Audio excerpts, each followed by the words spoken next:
नमस्कार दोस्तों, मेरा नाम मुकेश त्यागी है और आज हम इस वीडियो में देखने वाले हैं जो VLOOKUP अप्रोक्सीमेट मैच का यूज मैच होता है, मैच का यूज कैसे करें।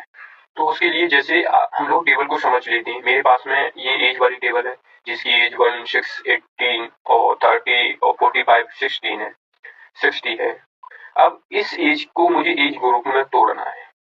ये मेरी टेबल है टोटल और इसमें टेबल को एक नेम बॉक्स में नेम दे देता हूँ। जैसे मैंने ये दिया हुआ है एज अंडरस्कोर ग्रुप, मेरा नेम बॉक्स में इस टेबल का नेम है।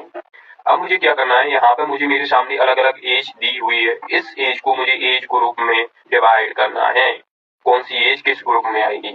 तो यहाँ पे मैं VLOOKUP अप्रोक्सी मैच का यूज करने वाला हूँ। इक्वल टू VLOOKUP लगा लेना है आपको। अब सबसे पहले पूछ रहा है लुकअप वैल्यू। आपकी लुकअप वैल्यू क्या रहने वाली है भाई? लुकअप वैल्यू वही तो रहेगी जिसके बेस पे आप लगाना चाहते हो चीजें। ये मेरी एज में जो 25 है वो मेरी लुकअप वैल्यू रहने वाली है। अब मैं इसे फ्रीज नहीं करूंगा, क्यों? क्योंकि मेरी जो एज है, मेरी लुकअप वैल्यू है वो चेंज हो रही है, लगातार चेंज हो रही है। जैसे यहाँ पे 25, फिर 35, फिर 36 चेंज हो रही है, इसीलिए कॉमा लगाना है। अब टेबल एरे का नाम मैंने पहले ही मैं दे चुका हूँ जिसका नाम है एज ग्रुप। ठीक है, ये आ गया और इसके बाद कॉमा लगा देना है कॉलम इंडेक्स नंबर। अब कॉलम इंडेक्स नंबर, आप जो एज ग्रुप का डाटा निकाल रहे हो कौन से कॉलम पर है।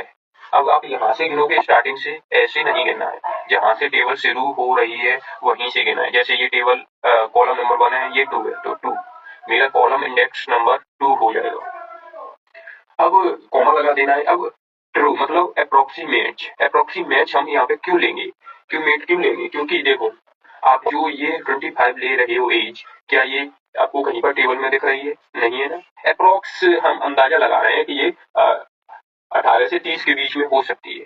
अगर आप यहाँ पर एग्जैक्ट मैच लेते हो तो गलत हो जाएगा डाटा, इसीलिए मैं अप्रोक्सीमेट ही लूंगा। ठीक है, और एंटर कर देना है। देखो, ये हमारी एज 25 है, वो एज ग्रुप 18 से 30 के बीच में आती है। इसे हम सबके ऊपर अप्लाई कर देंगे, हमारा पूरा डाटा निकल आएगा। ठीक है, ये निकल आया। इस तरीके से इसका यूज कर सकते हैं हम। लेकिन आप ऐसा नहीं कर सकते कि ये हमने टेबल सेलेक्ट की और इसे डाटा में जाके इसे, ये अभी असेंडिंग और ऑर्डर में है, इसे आप डिसेंडिंग ऑर्डर में कर दोगे तो वही डाटा रहेगा, फिर गलत एरर आने लगेगा। ऐसा नहीं करना। अब जैसे कि एक और एग्जांपल से इस पे समझ लेते हैं। ये हमारे स्टेट है महाराष्ट्र, गुजरात और गोवा, इनके स्टेट के कोड दिए हुए हैं। अब मुझे महाराष्ट्र का कोड निकालना है, मतलब मेरी टेबल है उसमें दिए हुए हैं और इंटरव्यू में मुझे निकलवाया कि आप इसमें से मुझे महाराष्ट्र का कोड यहाँ पे निकाल के दिखाइए फॉर्मूले से।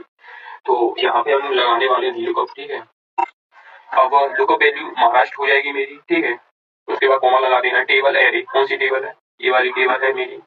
और उसके बाद कॉलम इंडेक्स नंबर 1, 2 होने वाला है। ठीक है, 2 लगा दूंगा, कॉमा लगाने, अप्रोक्सीमेट लगेगा, एंटर कर देना। देखो ये आ गया, महाराष्ट्र का जो कोड है वो 27 है।